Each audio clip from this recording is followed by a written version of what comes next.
And tensions between Iran and the U.S. have escalated sharply in the Strait of Hormuz. In the latest, the U.S. destroyer fired on and seized an Iranian-flagged cargo ship in the Gulf of Oman. According to the U.S. Central Command, the Iranian vessel Tuska was transiting the North Arabian Sea and was en route to Iran's Bandar Abbas. The CENTCOM says that the vessel ignored multiple warnings given over a 6-hour period, leading U.S. missile destroyer USS Spruance to fire at the Iranian vessel's engine room. CENTCOM also said that U.S. Marines boarded the vessel and the ship is now in U.S. custody. However, Iranian media reports say IRGC naval units responded to the shooting incident and forced the U.S. destroyer to retreat. And according to marine traffic data, the Tuska is a container ship which left Port Klang in Malaysia 8 days ago. According to Vessel Finder, the ship was headed to the Iranian port city of Bandar Abbas. Well, in a post on Truth Social, Donald Trump said that the Iranian vessel was attempting to breach the U.S. naval blockade, forcing the U.S. Navy to intercept the vessel and take it into its custody. Iran's military has vowed to respond against the U.S. action. A spokesperson for the Iranian military's command center labeled the U.S. action as armed piracy and vowed to retaliate soon. He also accused the U.S. of violating the ceasefire, which has been in place since April 8th. As tensions escalate, Iran has rejected taking part in the second round of the peace talks with the U.S. Iranian state broadcaster IRIB cited Iranian sources as saying that Tehran has currently no plans to participate in the next round of Iran-U.S. talks. And this comes after U.S. President Donald Trump said new negotiations would take place in Pakistan.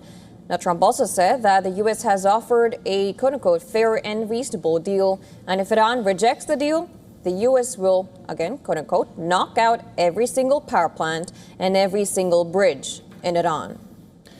Well, reports say that the U.S. naval blockade and what Tehran considers as unreasonable and unrealistic demands are among the chief reasons for its refusal to join the talks. The seizure of the Iranian cargo ship has further already complicated matters. Now, Iran's ambassador to Pakistan, Reza Amiri Makhdam, articulated Tehran's position in a post on X. The Iranian envoy accused the U.S. of violating international law and insisting on unreasonable demands. Well, with Iran rejecting the second round of talks, thousands gathered in Tehran in support of the Iranian government, with many voicing a complete distrust towards the U.S.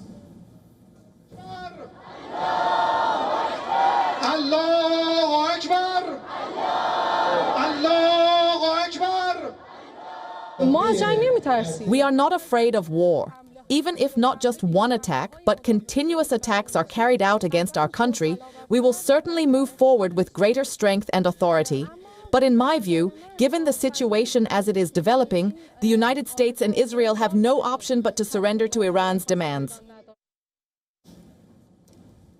All right, to discuss more, we're being joined by Colonel David B. Desroches, live from Washington, D.C. He is a professor at the Thayer Marshall Institute and former Deputy Director for Peacekeeping in the Office of the Secretary of Defense. Always a pleasure having you on the broadcast. Colonel, of course, let's begin with the latest. U.S., of course, firing and seizing an Iranian-flagged cargo ship. Then also President Donald Trump saying that their talks will be taking place there. He will be sending the U.S. officials, Iran rejecting any talks and vowing to respond. Do you think that this action by U.S. right now, will that derail the talks?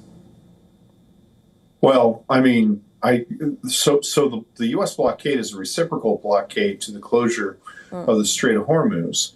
And, a day ago, 2 Indian oil tankers were fired on by the Revolutionary Guard while trying to transit the Strait of Hormuz. So I think Trump views this as a reciprocal action.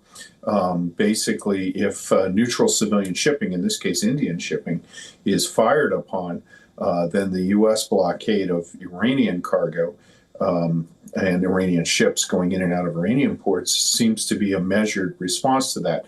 I think that it will derail the talks, at least for a bit, and I expect that in order to get the talks to resume, there probably will be some concentrated military action against Iran. I would imagine it would be against the base that those boats that attacked the Indian tankers sailed from. Colonel, if these talks don't take place, as that seems to be plausible at this point, given the kind of hostilities almost resuming.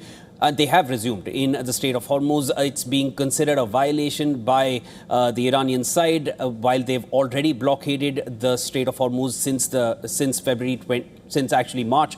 And I wanted to understand from you, at this point, if these talks don't take place, is it a certainty that the war will resume in a far more gross manner? I don't know if it will resume in an expanded section. I think, though, that that's probable. I think that what the United States will probably do is, it depends. They have one of two ways to go.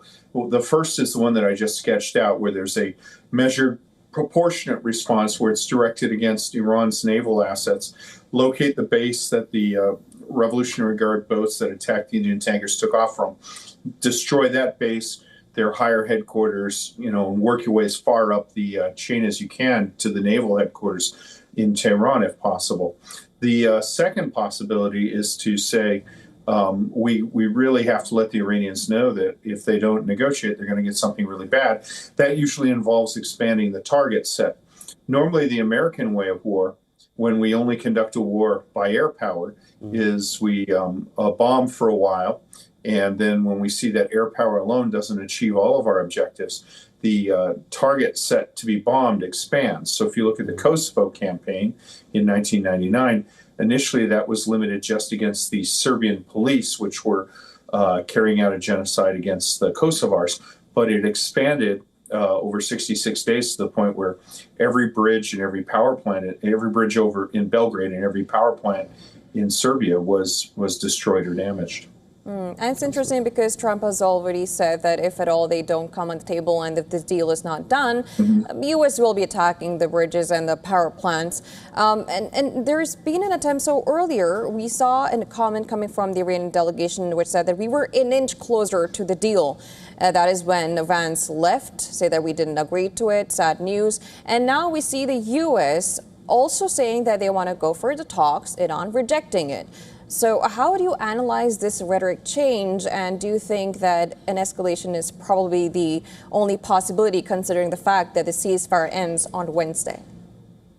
Yeah, good question. So one of the big debates since the Iranian Revolution in Washington has been who actually controls Iran. And the diplomats who come to talk to the Americans and to other countries on Iran's behalf, are they really empowered? Can they make a decision? If they make an agreement, can they stick to it? Or are they just there to distract us? And the real power lays with the Revolutionary Guard and the people who speak for the supreme leader or in the name of the supreme leader, who we have to emphasize for your viewers, there is absolutely no proof the supreme leader is alive. There's as much proof that I have an alien here in my house that as there is that the supreme leader is actually alive. So what we saw was the foreign minister left Islamabad ostensibly with some conditions agreed to, and was denounced by the official Iranian news agency just as a matter of mechanics of negotiations. That's not an organization you can negotiate with because it keeps shifting. So it's quite possible that the Iranians, there's an internal struggle over what their real line is and who really holds power. And at some point, the person who does hold power, will come to negotiate. But I think that it may take some more pressure on the Iranians, and that pressure will most likely take the form of a renewed bombing campaign and possibly an expanded bombing campaign. Let me take that a little further, Colonel David.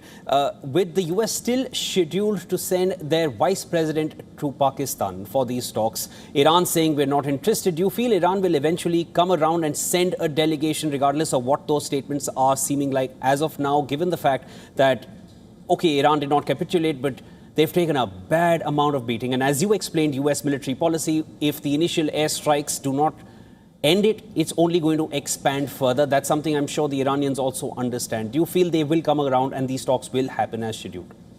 Oh, absolutely. Look, I've spent months talking to different representatives of the Iranian regime on various media forums, and they were saying, no, we will never sit down and negotiate with the Americans. They're duplicitous, they're evil. That is an absolute red line. They blew through that red line.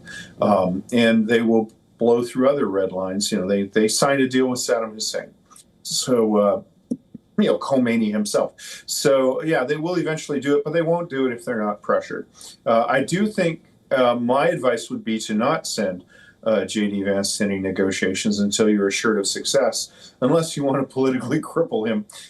I think that the point in sending J.D. Vance initially was that the Iranians had put out in the Western media, which is very receptive to this, a message that the two U.S. negotiators, Jared Kushner and Stephen Witkoff, neither of whom have a background in diplomacy, that they were incompetent, and that they were holding out hope that the administration was fragmented and Vance was an isolationist. So I think it made sense to send Vance once.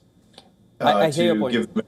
I hear your point, Colonel, but just wanted to ask you what if you can substantiate why you feel Iran can get pressured into talks or a deal. It has not happened in years. It has not happened last year, and even now, Iran has not capitulated. They are recouping in the last 2 weeks. Enough reports are suggesting that. Even an NYT report suggests that 60% of their missile launchers are intact, 40% of their attack drone arsenal is intact. Do you feel they can get pressured? Yeah, I think they can.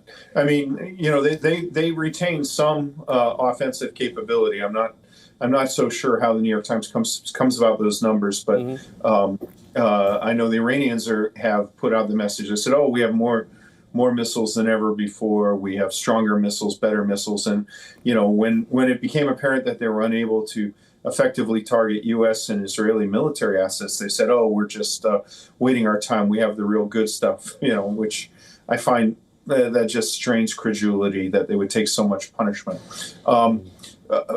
I come to that conclusion because Iran does respond to pressure. As I mentioned earlier, they said that they would never deal with Saddam Hussein. Ayatollah Khomeini eventually did, saying that it was like drinking poison, but he settled.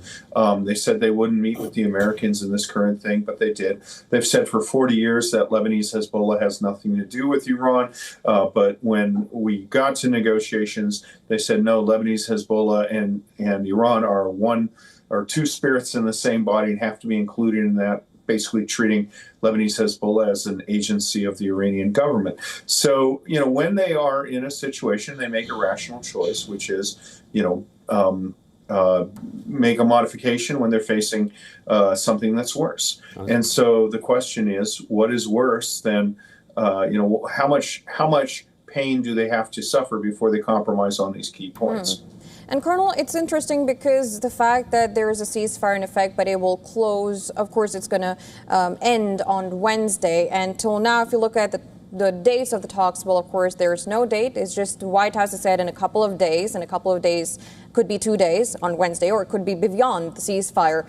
Is it too close to the ceasefire? Does it seem like both sides are almost at a point where they're all testing each other, and it's just to see who blinks first, because Iran has clearly warned that it will respond to this U.S. forces who fired upon and seized the Iranian flag. Do you think there is more possibility of a escalation in, of course, the attacks? And if that happens, where does it leave the talks? Do U.S. still want to send its envoy, or there would be back-channel talks? How do you analyze that? Yeah, I got to say, I'm a little surprised that I have to bring up the fact that 2 Indian tankers were fired upon by Iran. So supposedly there's a ceasefire, and you had 2 Indian ships that were complying with the things of the ceasefire, and they were attacked by the Revolutionary Guard. That was the first action there. So the ceasefire is clearly leaking. I think that the seizure of the Tuska is a measured reciprocal response to those Iranian violations, just as the blockade of Iran is a response to Iran's attacks. And it has to be emphasized again on neutral civilian shipping sailing in recognized international passageway that actually lays in Omani waters, not in Iranian waters. I mean, this is just remarkable. So there's clearly a violation of the ceasefire, and I think that what you get is there's this Iranian line that they seem to hold that, well, if we're engaged in talks, then the partner that we're talking with can't engage in military operations. That is a ahistorical line. I mean, the Korean War went on for 2.5 years while there were continuous negotiations going. So I think there will be fighting, and then there will be talks, and there will be fighting, and there will be talks. I hear your point. I hear your point, Colonel, and definitely those two Indian tankers that were attacked, that's not lost. India has already raised a strong protest with the Iranian side. The Iranian ambassador was summoned. He was given a hearing at the foreign ministry. And of course, that would have been taken back to the Iranian leadership as well. That was not well taken at all.